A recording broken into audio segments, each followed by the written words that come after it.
সামনেই পুজো আর উইকেন্ডে কেনাকাটা কিন্তু টুকটাক শুরু হয়ে গিয়েছে, কিন্তু মাঝে মাঝেই ওই যে বর্ষাকাল চলছে, তার ফলে বৃষ্টি এসে বাদ সাধছে।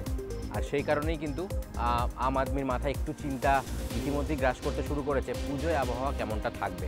কিন্তু তার আগে বিপদ যে একেবারে চলে গেছে, মানে এই যে রোদেলা আবহাওয়া, সেটা দেখে যদি ভাবেন বিপদ একেবারে চলে গেছে, তাহলে কিন্তু ভুল করবেন। কেন এ কথা বলছি তা নিয়েই আজ কথা বলবো TV9 বাংলা ডিজিটালের হাওয়া মোড়কে।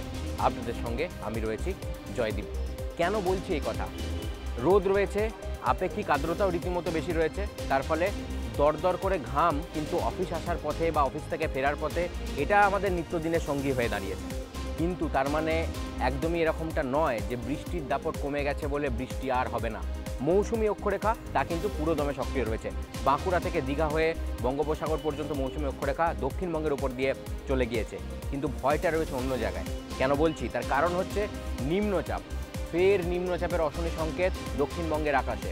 আবহাওয়া দপ্তর বলছে 13ই আগস্ট বুধবার কিন্তু নিম্নচাপে জন্ম হতে পারে বঙ্গোপসাগরের ওপরে। তার ফলে কিন্তু নতুন করে যে বৃষ্টির দাপট সেটা আবারও শুরু হতে পারে। তবে সে কোন দিকে বাঁক নেয়, কোন দিকে ধীরে ধীরে এগোতে থাকে, সেই সংক্রান্ত ডিটেল পূর্বাভাস এখনও পর্যন্ত এসে পৌঁছায়নি। তবে মঙ্গল ও বুধবারের জন্য কিন্তু মৎস্যজীবীদের ক্ষেত্রে কিন্তু সতর্কবার্তা জারি করেছে। অর্থাৎ এই দুদিন সমুদ্রে বাংলা এবং উড়িষ্যা উপকূলের যে সমস্ত মৎস্যজীবীরা রয়েছেন তাদের যেতে বারণ করা হচ্ছে, কারণ এই সময় ইলিশ মাছ ধরতে যাওয়ার একদম বলা যেতে পারে একদম ভরা মরশুম। তার ফলে কিন্তু তাদের এই ক্ষেত্রে বিশেষভাবে সতর্ক থাকার কথা বলছে আলিপুর আবহাওয়া দপ্তর। গত কয়েক সপ্তাহের দিকে আমরা যদি দেখি, বারবার দফায় দফায় কখনো উত্তর বঙ্গোপসাগর, কখনো মধ্য বঙ্গোপসাগর, এই সমস্ত জায়গায় কিন্তু নিম্নচাপ তৈরি হয়েছে। প্রথমে ঘূর্ণাবর্ত, তারপর তা থেকে নিম্নচাপ, এবং তার ফলে কিন্তু বিপাকে পড়তে হয়েছে মৎস্যজীবীদের।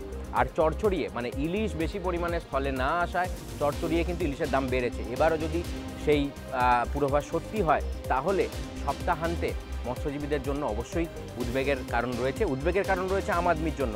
আর বৃষ্টি যদি পুরোদমে আবারও শুরু হয়ে যায় তাহলে কিন্তু ইতিপূর্বেই আমরা গত কয়েক সপ্তাহ ধরে আরামবাগ, খানাকুল, ঘাটালের মতো জায়গায়, যেখানে এখনও অনেক জায়গা থেকেই জল নামেনি, রীতিমতো জলের তলায় ডুবে আছে, সেই জায়গাগুলোর পরিস্থিতি কিন্তু খারাপ হবে।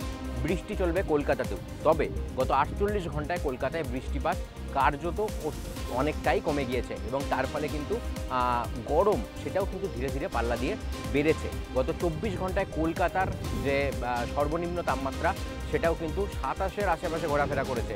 একই সাথে পাল্লা দিয়ে সর্বোচ্চ তাপমাত্রাও বেড়েছে। আপেক্ষিক আর্দ্রতা সে 80 থেকে 95-96-এর মধ্যে ঘোরাফেরা করছে। যে কথা বলছিলাম, জলীয় বাষ্প তার ফলে বেশি থাকছে, গরম চলবেই। এ তো গেল দক্ষিণবঙ্গের মোটামুটি একটা আপডেট। কিন্তু উত্তরবঙ্গ কেমন থাকবে? গত কয়েকদিন ধরে উত্তরবঙ্গে কিন্তু টানা বৃষ্টি চলেছে, ধসের ছবি দেখা গেছে। এখন কিছুটা হলেও কিন্তু উত্তরবঙ্গের ক্ষেত্রে স্বস্তি রয়েছে। মৌসুমী অক্ষরেখার ফলে বৃষ্টি চলবে, কিন্তু আগামী 72 ঘন্টা এবং তারও কিছুটা বেশি সময়, মানে সপ্তাহ শুরু হয়ে গেলেই, মানে কাল থেকে সোমবার থেকে বৃহস্পতিবার পর্যন্ত কিন্তু উত্তরবঙ্গের উপরের দিকের জেলাগুলোয় বিক্ষিপ্তভাবে ভারী বৃষ্টি হতে পারে। তবে নিচের দিকের জেলাগুলোয় কিন্তু সেই অর্থে ভারী বৃষ্টির ছবি এই মুহূর্তে দেখা যাবে না, এমনটাই বলছে আলিপুর আবহাওয়া দপ্তর।